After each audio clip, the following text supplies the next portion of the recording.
Have you ever felt stuck? Like your life isn't going anywhere? Like no matter what you do, nothing really changes? Most people wait for something big to change their lives. But sometimes, it only takes one small step. This is the story of a boy everyone ignored, until one moment, one sentence, changed everything. The boy on the street was invisible. People passed him every day, shoes polished, eyes forward, lives busy. Some dropped coins without looking. Most didn't stop at all. His name was Daniel, but no one used it anymore. Hey you! Move aside, or nothing at all. He sat on the same corner every day, a torn shirt on his back, dust on his skin, and a small metal cup in front of him that echoed with the sound of pity. Clink, clink, clink. That was his life. One afternoon, as the sun burned hotter than usual, a little girl stopped in front of him.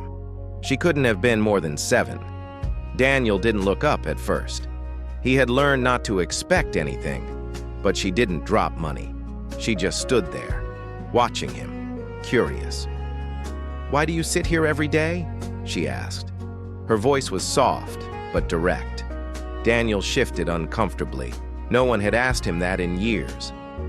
"I don't have a choice," he muttered. The girl frowned. "Yes, you do." He almost laughed. Choice? What did she know about choice? He had lost his parents young, slept on cold ground, learned to survive on whatever people gave him. The world had already decided who he was, or so he thought. The girl reached into her small bag. Daniel expected a coin. Instead, she pulled out a piece of bread, but she didn't give it to him immediately. She broke it in half, sat down beside him, and started eating her part. Daniel stared at her, confused. "Aren't you going to eat?" she asked, holding out the other half. He hesitated, then took it.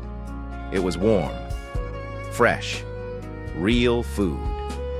They sat in silence for a moment. Then she said something that would stay with him forever. "My teacher says if you want a different life, you have to do one thing different."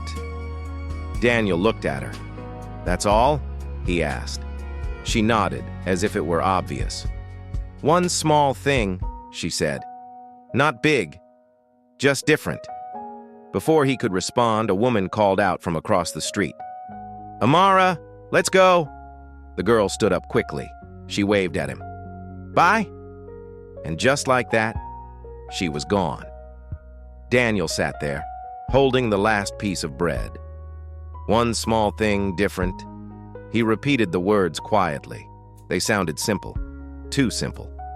His eyes dropped to the metal cup in front of him. Clink, another coin.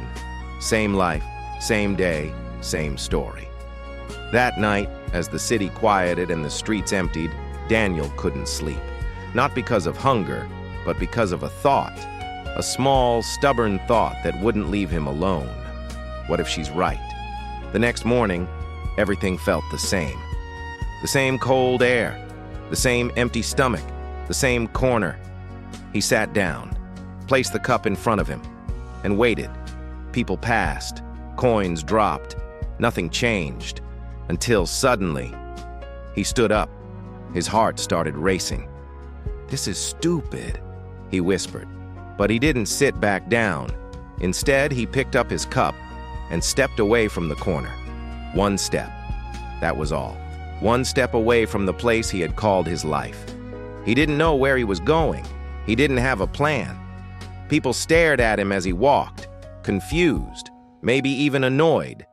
He walked past shops, past noise, past comfort he didn't belong to, until he reached a small restaurant. The smell of food made his stomach twist. He almost turned back.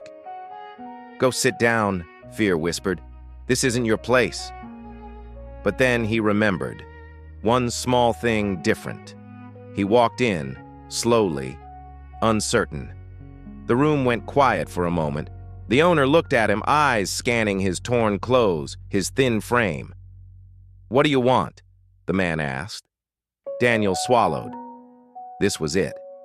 The moment that could break him, or change him. He hesitated. His voice felt unfamiliar. "I don't want money," he said finally. "I want work." Silence. Heavy. Uncomfortable. The man raised an eyebrow. "Work?" he repeated. Daniel nodded. "I can clean, carry things, anything." The man studied him for a long moment, then sighed. "Come tomorrow morning," he said. "We'll see."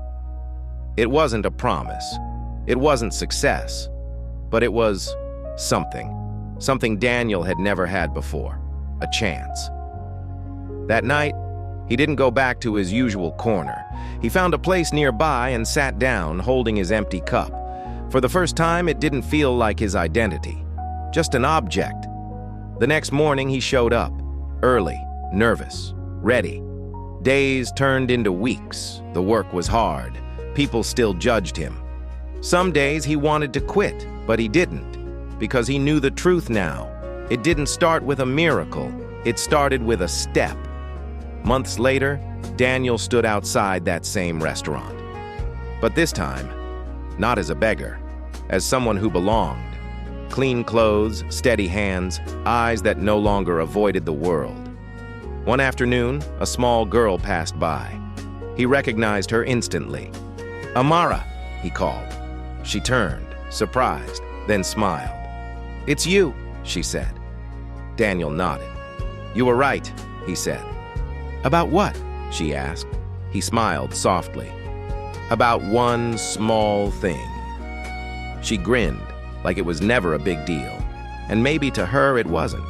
But to Daniel, it was everything. Because that one small step, standing up, walking away, asking for something more, changed everything. You don't need something big to change your life. Just one small step, so take it. And let it change everything. And if this story touched you, subscribe for more stories that remind us what really matters.